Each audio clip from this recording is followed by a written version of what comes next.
Veg fried rice అయితే వచ్చిందండి, చేస్తున్నానండి.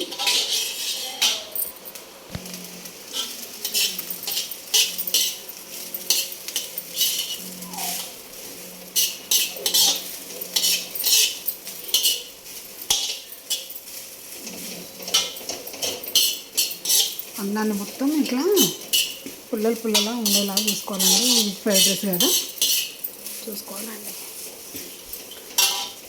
దానిలో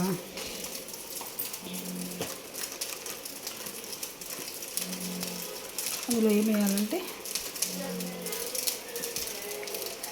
పావు భాజీ మసాలా వేస్తున్నానండి.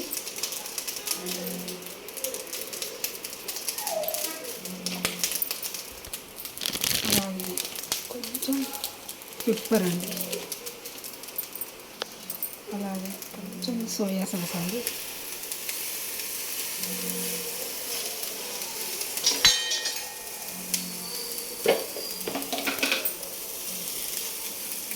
కొంచెం సాల్ట్ అండి. ఇవన్నీ బాగా కలిసేలా రోస్ట్ చేసుకోవాలండి రైస్.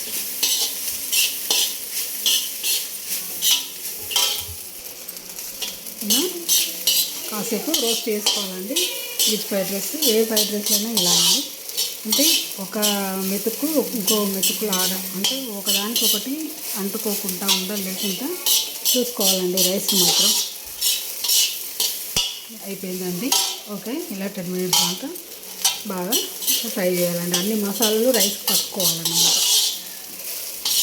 ఓకే అయిందండి. మళ్ళీ బౌల్లో పెట్టేసుకుంటే ఒకటే ఆర్డర్ వచ్చింది అన్నట్టు అండి. బాక్స్ అయిపోయిందండి, ప్యాక్ చేసి ఇవ్వడమే వాళ్ళకు. ఓకే అండి, బాయ్ అండి. ఇలా కుదిరినప్పుడల్లా మీకు వీడియోలు చేసి పెడతానండి. లైక్ చేసి సబ్స్క్రైబ్ చేయండి. ఓకే, బాయ్ అండి.